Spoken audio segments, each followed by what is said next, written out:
LuAnne Thompson is a professor of physical oceanography at the University of Washington.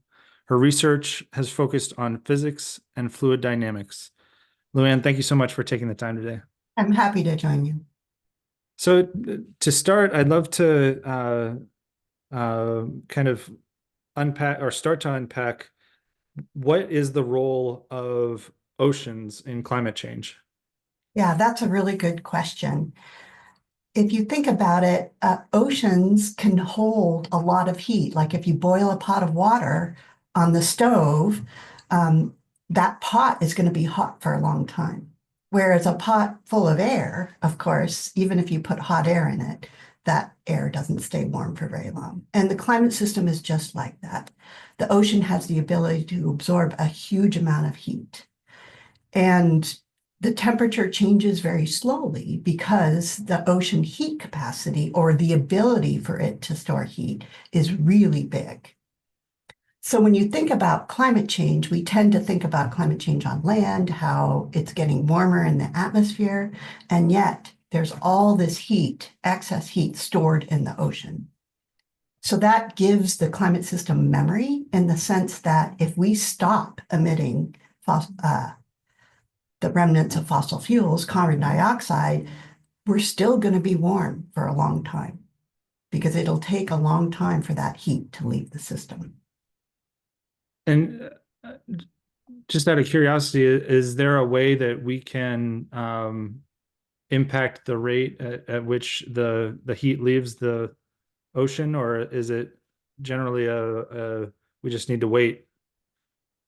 We just need to wait. There are proposals for cooling down the planet in the interim until we're able to develop technologies that will reduce the amount of emissions we have. And even there's plans for um, taking the carbon dioxide out of the air and out of the ocean. Yeah. But it's whether those could actually work at the scale at which we've been admitting carbon dioxide from fossil fuel combustion, it's really unclear whether that will make a difference and how much, and the amount that we would have to scale up is really big. Yeah. So I'm curious, once so we've heated up the ocean, what are the impacts of a hotter ocean? Both kind of the immediate impacts and the longer term impacts to the ocean and the rest of um, the world. Yeah. So one big impact is sea level rise. So we know that when ice melts, we're adding water to the ocean, and that causes sea level rise. Like if we melted all of the land ice, say in here around here in the Cascade Mountains, there are ice around Mount Rainier. Um, if we melted all that ice that's stored on land, including in the Arctic and the Antarctic, that would raise sea level rise. And we already know that there is some sea level rise because of melting ice. But the other thing that also raises sea level rise is heating up the oceans, because when you heat water, it expands a little bit, but there is an awful lot of water. So I think it's about 50-50 right now in terms of sea level rise. But unless we figure out a way to remove the excess heat in the climate system, the sea level is going to continue to rise. So that's a big impact of climate change on coastal communities all over the world, especially low-lying communities. Yeah. And the what's the kind of rate of sea level rise that we're seeing right now, and how much does it take to impact a coastal community? So the sea level rise is about like half a centimeter per year, but accumulated over a long period of time, that's significant. And the impacts comes in the extremes. So if you think about, say, if you live on the coast and you know about king tides, when the tides are really big, it's during those periods when really near shore coastal communities are going to feel the impacts of sea level rise. Like a marsh, say, um, that when you have that much sea level rise, it could really change the structure of the marsh and impact both people and the ecosystem. So Yeah. that's an example. And, the other impact is the warming oceans.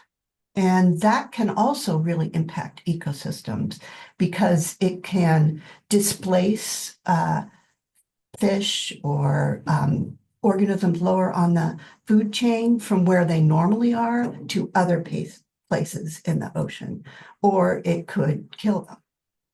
Yeah. It can also help to create low oxygen events that will also impact fish. So there's sort of a cascading bunch of different processes that go on in the ocean that can impact climate change. There's also ocean acidification, which is more of a chemical oceanographer's expertise, but that also impacts how the ability of organisms in the ocean to build shells. Wow. So that's another impact. The most obvious example, I think, of the warming oceans is coral reef bleaching. Mm. And that's because the ocean gets really warm around the coral reefs, and the organisms actually leave the corals, and that's why they turn white. And that can impact obviously, coral reef ecosystems. Yeah. So there's a Uh, lot of impacts of the warming ocean. yeah. You were in our conversation before the call, you also mentioned marine heat waves. Could you talk about what those are and how they happen? Yeah, so marine heat waves are pretty similar to heat waves on land, but because of the ability of the ocean to hold heat, they are big and they last a long time. So on land, you might expect a heat wave to last a few days to a week, maybe, an extreme example. But in the ocean, they can last for months to years. Mm. And once again, we're getting back to this incredible capacity that the water has to hold heat. So it can take a long time after that body of water is warmed up for it to cool down, especially in the ocean where because of the ocean, the cold extremes are not as extreme because of the ocean. So it can really impact, once again, ecosystems because these bodies of water can be pretty big. Mm. Another thing I wanted to ask you about was this concept of heat transport variability. Could you explain what that is and why it's important? Yeah, so heat transport variability and um, the changes in the heat transport from that are important, once again, because the ocean can move a lot of heat around in the climate system. And the ocean and the atmosphere both move heat from the tropics to the high latitudes. And they both kind of work together to do that, to sort of equalize the climate system, if you will, so that you can actually live in the Arctic and it doesn't get excessively hot in the tropics. Another example is El Nino, which I think many people have heard of.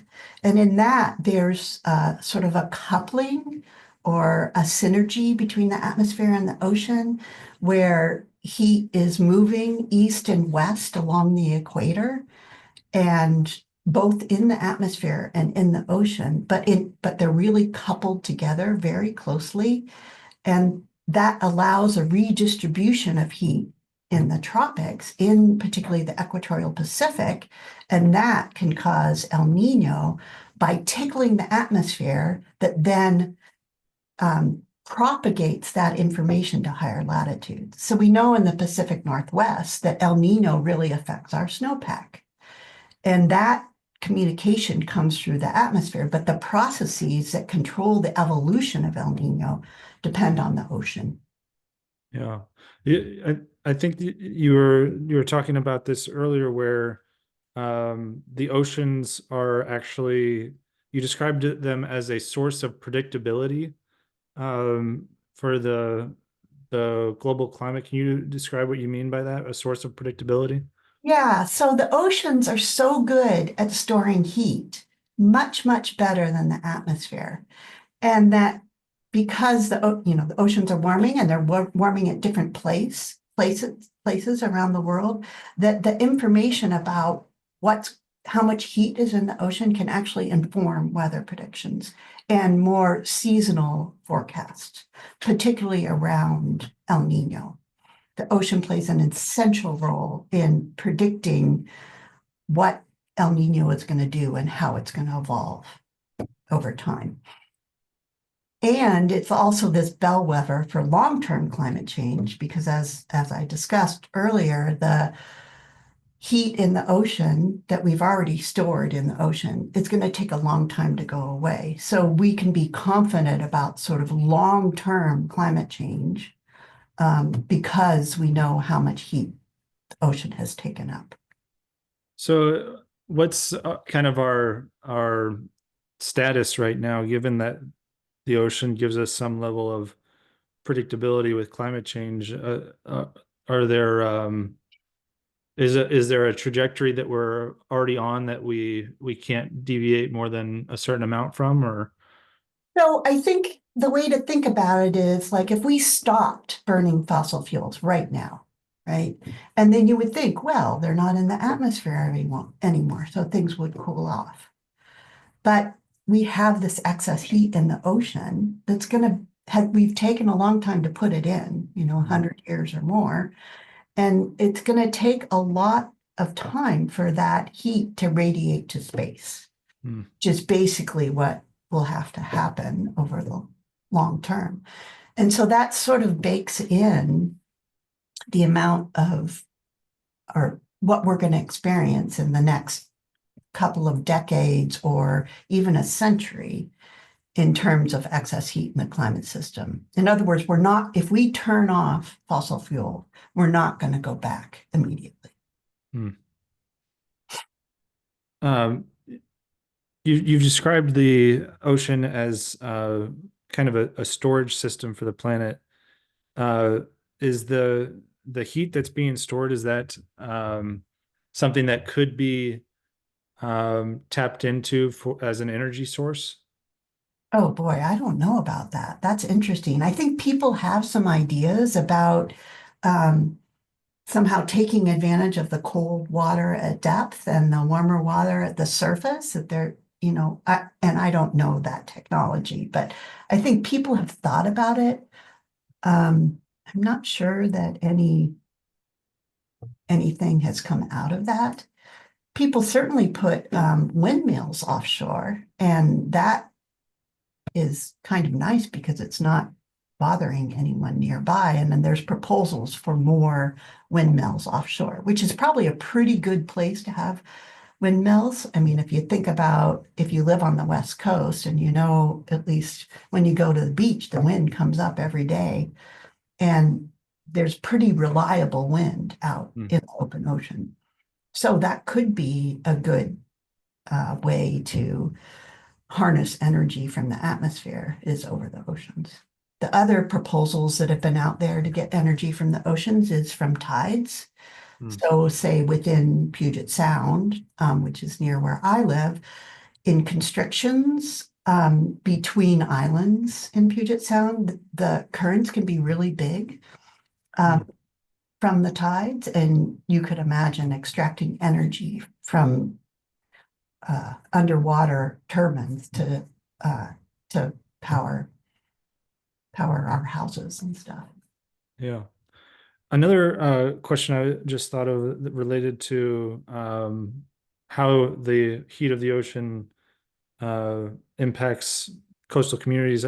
I'm curious what we know about what do we know about how the heat of the ocean impacts storms and hurricanes? Is it that they're more frequent or more intense or both, or is there do we know how to predict those, when those are going to happen based on what you said earlier about the kind of that predictability of Yeah, I mean, when there's more heat in the oceans, we expect that hurricanes will be stronger because that heat is what's driving the hurricanes. In general, people have said that the number of hurricanes isn't going to increase, and that's sort of limited by atmospheric dynamics, but the strength, we really expect that the strength of them is going to increase. And I mean, we saw an example of this over the last couple of years where those hurricane strength winds lasted a really long time. And that has to do with the amount of heat that was stored in the Gulf of Mexico. So it was this excess heat was there in the ocean. And I think we can say it was likely caused by climate change. And that just, kept feeding the energy of the hurricanes that just kept devastating the Gulf Coast and Florida. So we can reliably say that hurricanes are going to get stronger. Yeah. So, one of the things I wanted to ask you about was how we collect data associated with the ocean. Like, how do researchers go out and understand the heat of the ocean? How do we how is it so good at being a source of predictability through the data that we're able to collect? How does that happen? Yeah, so there's a lot of different ways that we collect data. Sea level is collected from a bunch of different satellites, and it has been coordinated across the globe. And all those satellites are combined to give pretty good information about what open ocean sea level is doing. And that's how we know that sea level is rising. I think the first ones, when did they go up? Like around 1990, we had the first satellites going up. So that's one way we know what's going on in the ocean. The other way, when we want to know about the ocean biogeochemistry, in the past, we've used shipboard observations. There are now floats that you can put out that last for a long time.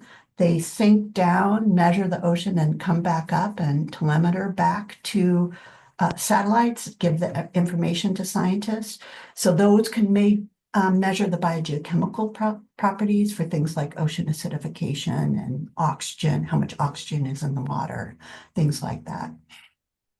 And then we also have way more floats that measure the top 2 kilometers of the ocean in the same way.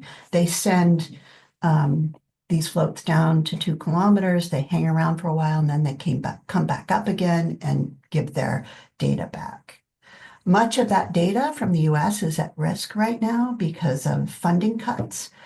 And that kind of data is what helps once hurricanes get over the Gulf of Mexico. So you can really understand and predict how fast they're going to grow and strengthen as they're going over, say, the Gulf of Mexico. So those are really important measurements. And then the other thing that we've had is a series of moorings observations in the tropical Pacific and in the tropical Indian Ocean. And those moorings have been out there for a long time, and they measure the temperature, like the top, I don't know, several hundred meters of the ocean in the tropics. And that really helps us to predict El Nino, which in the Pacific Northwest in particular, that really helps water managers figure out how much water to hold back in the summer, for use by the population around here, and also for salmon who actually use our waterways to get back to spawning regions. So that information is used by farmers, by water managers, many different government entities and industries use that information for predicting what's going to happen in the next year. So just to follow up on that, I'm curious, what do you see as kind of the future of ocean research, and what are the cutting edge topics right now that researchers are really digging into? Yeah, I mean, once again, I'm sort of an expert on physics and really understand what improving our predictive skill and the role that the ocean plays in that prediction is really important. Continuing to monitor the ocean and the rate at which, say, sea level is rising is really important. Understanding marine heat waves and the impact on coastal fisheries is important. Hurricanes, continuing to measure and understand how and why hurricanes increase so that we can better prepare communities where hurricanes hit. Things like the monsoon in India, those are also really important. Much of this is at risk right now in terms of whether we are going to continue to participate in international efforts to measure the ocean and so say measuring sea level rise. Is the US going to continue to play a part in that or not? So I think there's important things that are happening. Luckily, the rest of the world is participating, but the US has been a leader in all of this. And we really hope that that will continue going forward. Yeah. So I just one more question on the kind of um, the science of the ocean. What do you think the general public society needs to understand about kind of the physics of the ocean for us to move forward towards a sustainable future?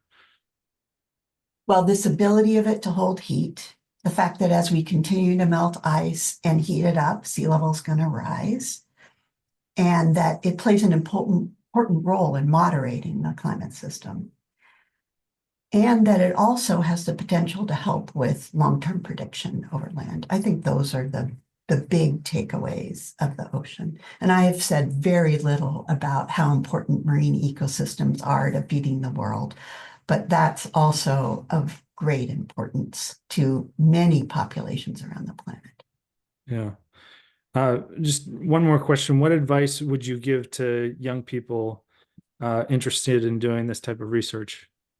Yeah, I would say that I studied physics until I found oceanography as a graduate student, and I loved the ocean growing up. I just loved it, and I didn't realize you could study the ocean with physics. So that was like I was just thrilled to find it, and I moved to a PhD program in oceanography. So within oceanography, we actually need all kinds of scientists. I'm a physicist, but we need chemists, we need biologists, we need geologists too to understand the seafloor and the nearshore, what's going to happen to sea level rise. So there's all areas of science that we need people in, and you can study oceanography and you can contribute to measuring and understanding our changing world and helping people prepare for the future. So pretty much whatever you want to study, we would love you to join us. Awesome. Well, LuAnne, thank you so much for taking the time to talk, and I hope we can continue the conversation down the road. I really Yeah, appreciate your time. thank you very much.